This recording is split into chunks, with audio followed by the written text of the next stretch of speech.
Welcome to today's show of From Field to Plate with Larry Lewis. Again, I'm Larry Lewis for the new viewers that haven't watched my show yet. Thank you for tuning in. Today we get to do something dear to my heart that I'm excited about, and that's some Cajun cooking. Recent videos I told y'all my wife is from Florida area, so I got to spend quite a bit of time in Florida and Louisiana. And when we visit some friends or make some new friends in Louisiana, and we got to eat crawfish. So today's meal is all about crawfish. We're going to do a crawfish boil, and then we're going to do a crawfish etouffee with fried green tomatoes. And that actually, I'm inspired from that dish at one of my favorite restaurants on 38. It's called Stinky's Fish Camp. Yes, it is a good place to eat. Don't think about the name of it. It's a great place, great chef. But he did a fried green tomato with a crawfish etouffee, and it just inspired me to do this dish, and I love it.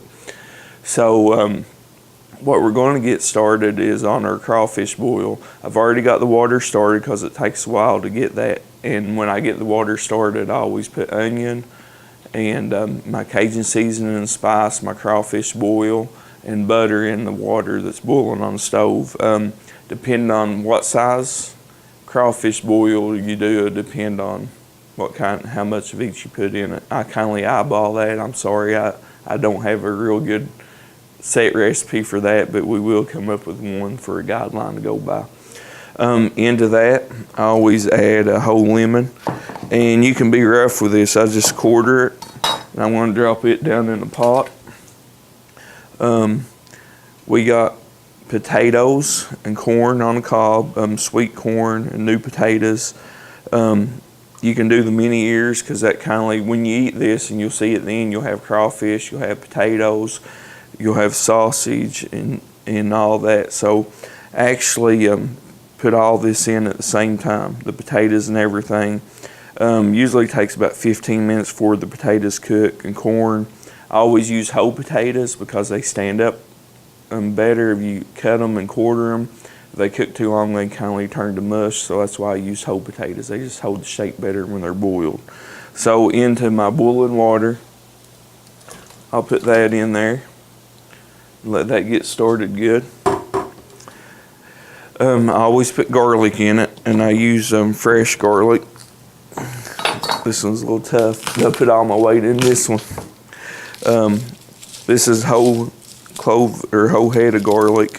We're actually going to go ahead and separate it because I need some of this for my etouffee in a little bit. So we'll just break it down.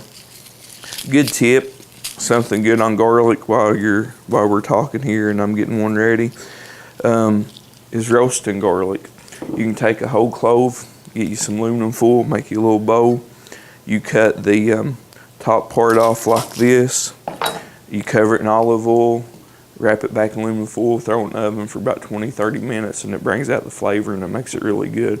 We'll put this in sometimes they go everywhere. We'll put this also into the water. It doesn't matter if you leave some of that on it. The main thing you want to do is crush it so the flavor gets out in the water on it like that. So we're going to do about 3 of these, and this is big garlic. It's fine just like that because you're going to scoop it all out. It doesn't matter. And I got a good little gadget I'll show you that you can buy really cheap for garlic in our next process. I already put the butter in, onions in, garlic, lemon, got the potatoes in, and you can use any kind of sausage with this boil. My favorite is, and more tradition, is either an andouille or a boudin sausage, and you can't get the boudin sausage up here, so at Kroger's here in Moorhead you can get some fresh andouille sausage. So that goes in our crawfish boil, and I usually cut it in about 1.5 inch chunks so you can get a good bite of it and it don't cook up too much.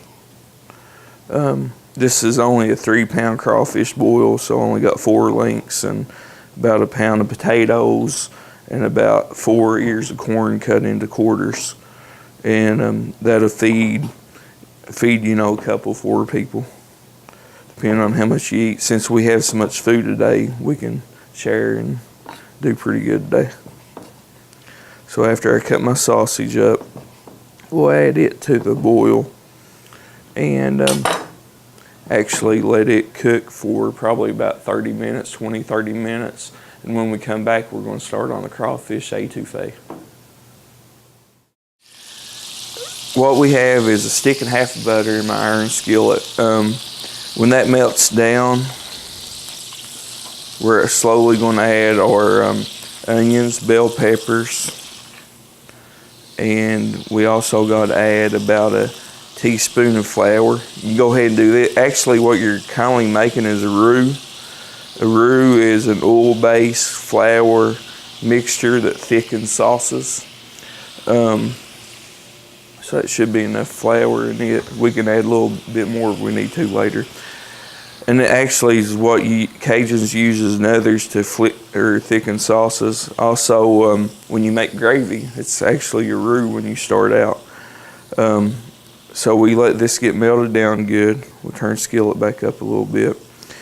A little bit about etouffee and the meaning of it. The etouffee is actually a French word to smother, to cover.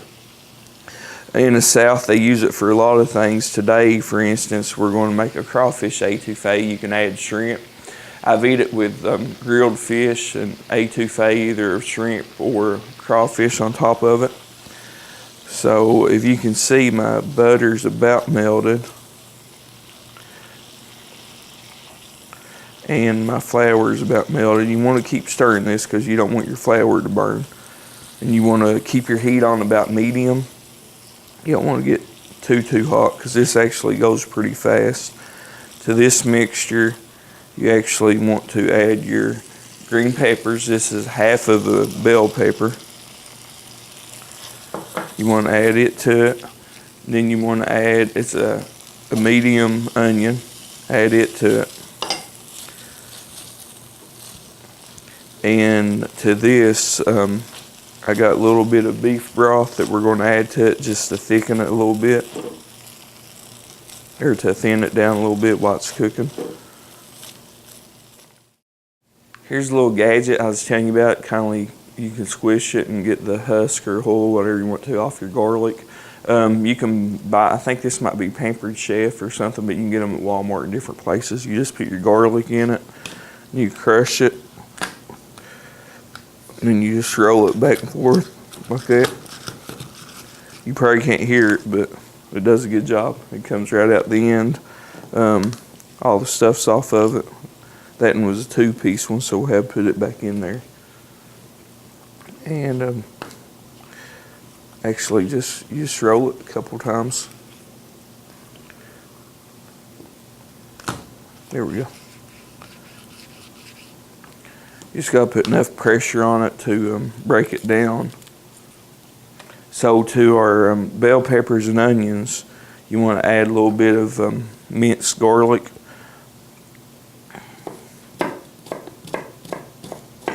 And I just finally chop it up. You don't want big chunks of it in there because obviously you don't want to taste a huge chunk of garlic. You just want the flavor in there of it. So that's what we're doing. We're going to chop it up real fine. I just keep going back over it till it gets to consistency that I want.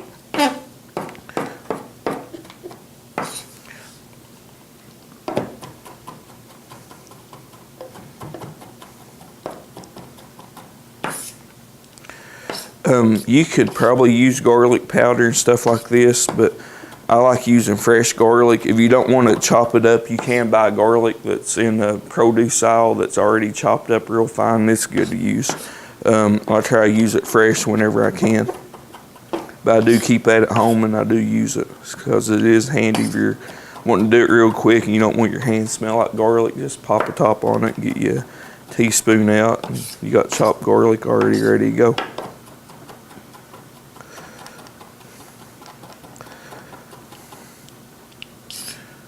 So I about got the garlic ready.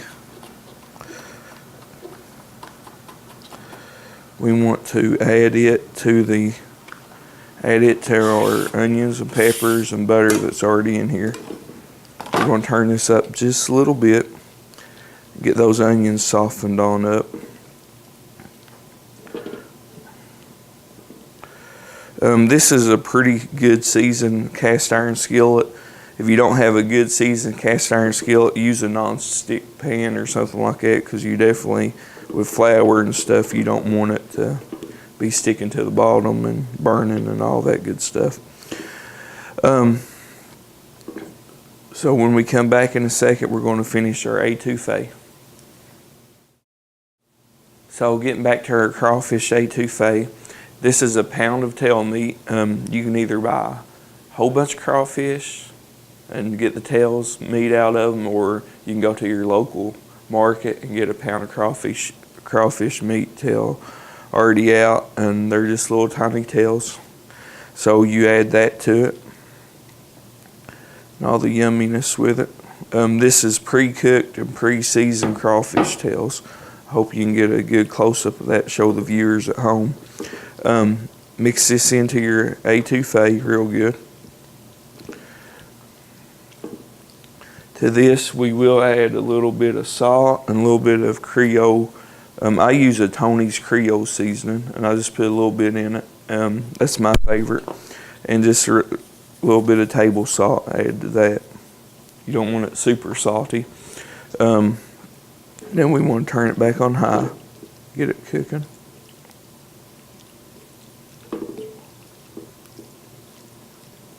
You just want to incorporate everything really well together. This is a really good seasoned dish, and you want it seasoned, and you want it incorporated together. That way, when it gets done, all the flavors are consistent throughout it. And this will actually, couple things. I'm doing it on fried green tomatoes, but it's excellent with white rice, serving on top of rice. And again, like I said, you can do it on fish. You can bake or fry fish and serve it on top of it, kind of like a topping. And so to this, we now add 2 cups of beef broth. And you pour it in. And then we'll actually let this simmer for about 15 minutes. And while this is simmering and getting ready,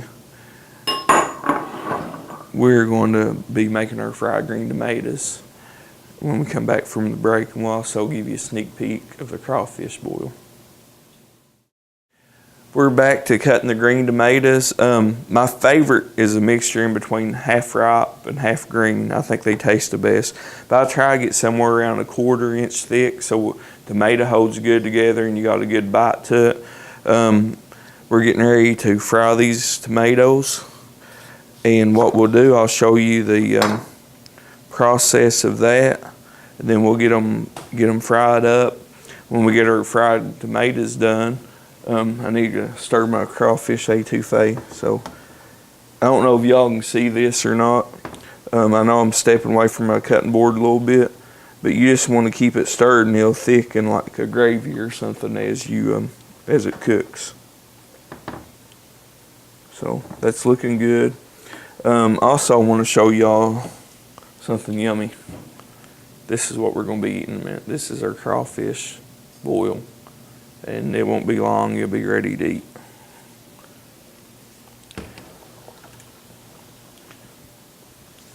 So let's get back to fried green tomatoes. I'm happy. I'm anxious. I always keep one hand clean and one hand wet.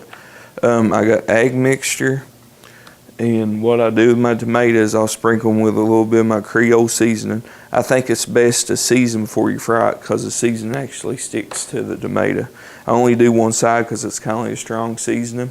So I got an egg mixture, flour, and panko breadcrumbs. And I kind of do it in this order. I'll dust it in flour first, just a little bit of flour dusting. I'll dip it in my egg white, and then in my panko breadcrumbs. I use panko because I think it gives it better crust, and personally I like panko better on fried green tomatoes. It don't give you a batter flavor, it gives you a good crunch. So you can see them frying up there. Flour.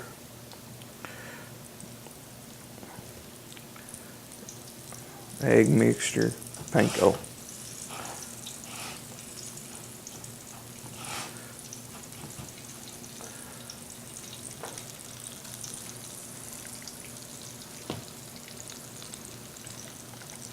So we're going to continue frying our tomatoes.